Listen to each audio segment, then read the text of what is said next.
Now we're starting in Nigeria, where police in Zamfara state have confirmed the abduction of 73 students at the Government Day Secondary School in Kaya in Maradun local government area of the state, which is the local government council state for Governor Bello Matawale. Now this is coming barely 5 days after some students of the College of Agriculture and Animal Science, that's in Bukura, the latest wave of abductions in Zamfara followed new stringent policies announced by the governments of adjoining northwest states to cut supply of essential commodities to bandits operating from forests in the states. Now, the police spokesperson in Zamfara, in the person of Muhammad Shehu, while confirming the incident, said the state command under the leadership of CP Ayuba Elkanah has deployed search and rescue team that was mandated to work in synergy with the military to ensure the safe rescue of the abducted student. Now, our Abuja-based correspondent Amadin joins us now on this. Good morning, Amadin.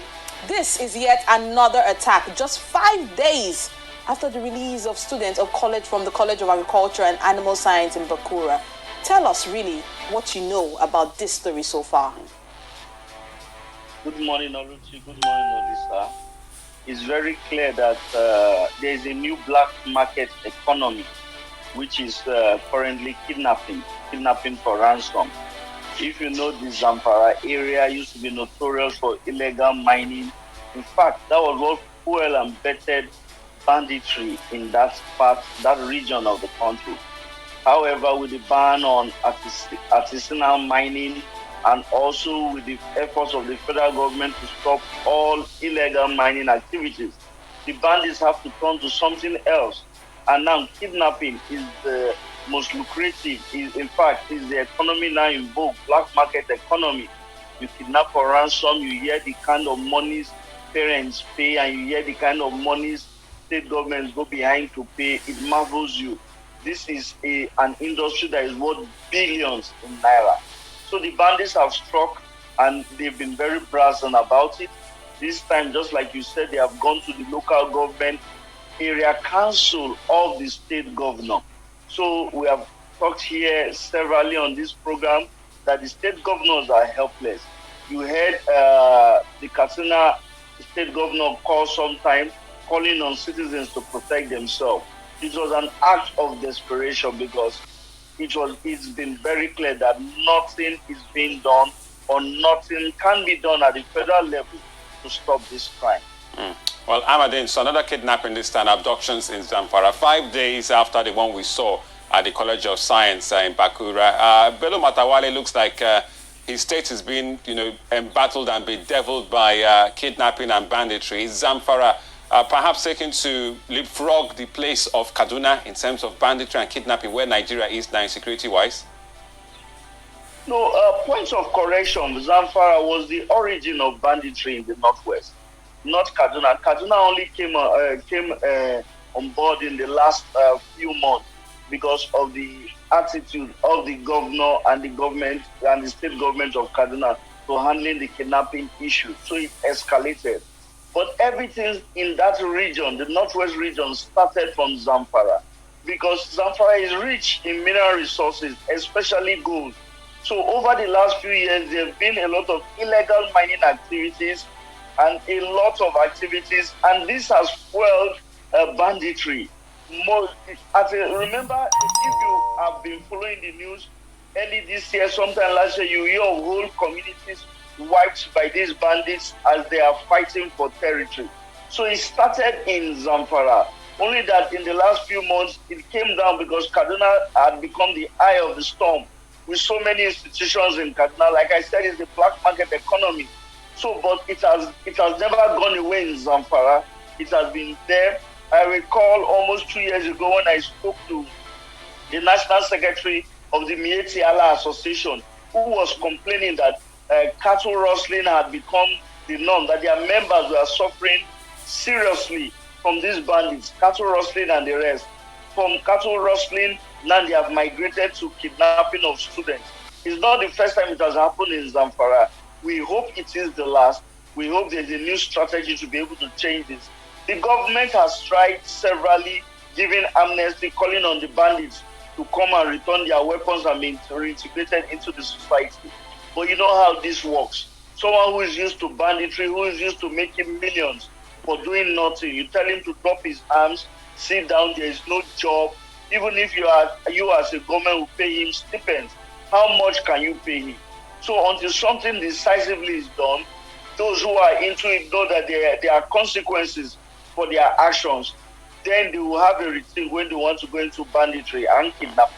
All right, big story in Nigeria. We still have our correspondent Amadin right here with us on Breakfast Central. Now, moving away from the abductions, we're going to more still important matters in the country. Now, President Muhammadu Buhari yesterday sacked the ministers of agriculture and power. Surprise, surprise. Now, Mohammed Anoino and his power counterpart, Saleh Maman, were relieved of their duties after the weekly Federal Executive Council meeting. Meanwhile, the Minister of Environment, Mohammed Abubakar, has been redeployed to the Ministry of Agriculture, while the Minister of State for Works, Abubakar Aliyu, will take over as Minister of Power. Now, the two ministers will become the first set of ministers to be sacked by the president since he assumed office in 2015.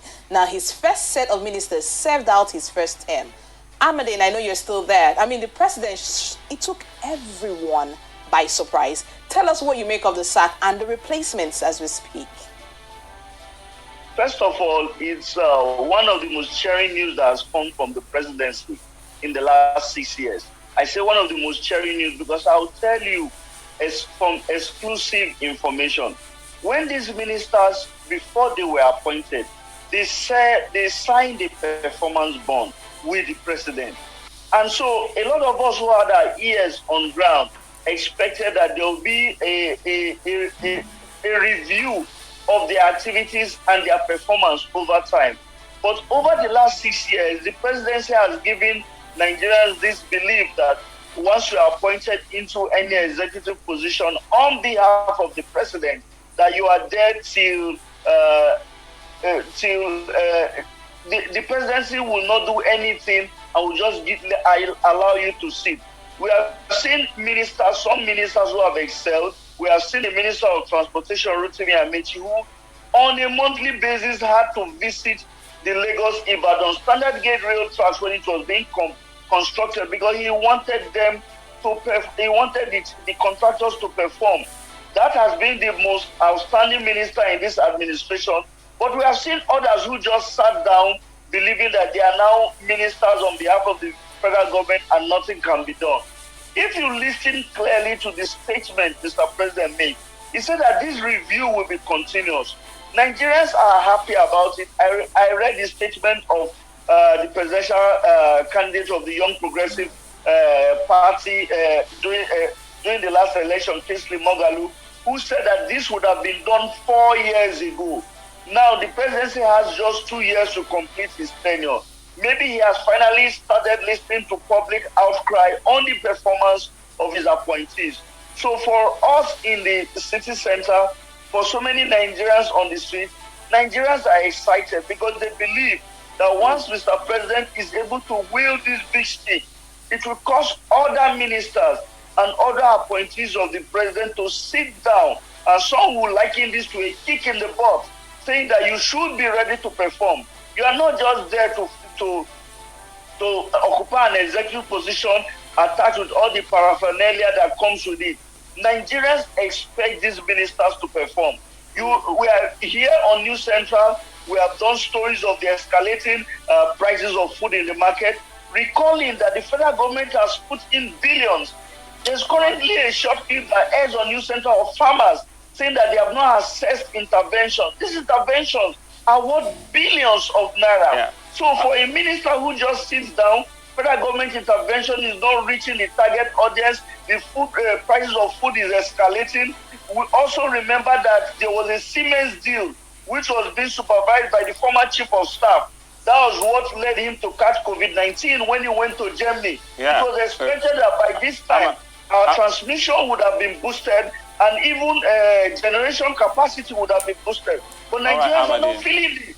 Yeah, so everyone's clearly excited or surprised, if you want to, juxtapose to see about this new one from President Buhari. But I'd love to look at the spokesman, his Femi Adesina, the comments he made, take a bit of a quote from him regarding this latest development from Asu Rock. And this is Femi Adesina, the presidential spokesperson, is saying that there was an independent and critical self-review that helped to identify and strengthen weak areas, close gaps, build cohesion and synergy in governance, manage the economy, and improve the delivery of public good to Nigeria. So, question is, are these the only ministers, to be reviewed? Could there be more in all of this? We'll see more cabinet reshuffle, Amadin, out there in Abuja, because this is a new, perhaps a different Buhari what we're seeing now. Now, from the statement, if you read the full statement, it is clear that there will be future reshuffles. I remember I was in Daura in 2015, where we went to cover the election which brought in President Muhammadu Buhari. And one of the key things he told us journalists was that from time to time, he will work with civil society organizations and foreign partners to critically review and see how the dividends of democracy can be brought to Nigerians. 6 years down the line, has he done it? Maybe he has finally decided to pick up their reports, because from the statement he said that this independent review has said that these ministers are not performing, and he said that this will be continuous. The Buhari administration has barely about a year before it terminates, not just a year finally before it ends, but a year before electioneering starts. By this time next year, we'll be in the thick of elections for another dispensation. Right. So it is believed that between now and next year is the last grace that Nigerians will have from the Buhari administration to perform. So it is hoped that within this time there will be reviews. All right. Thank you so much, Abuja-based correspondent Amadin Uyi, for the latest in the, taken out of two ministers, agriculture and power. Which one's next? We'll just have to wait and see.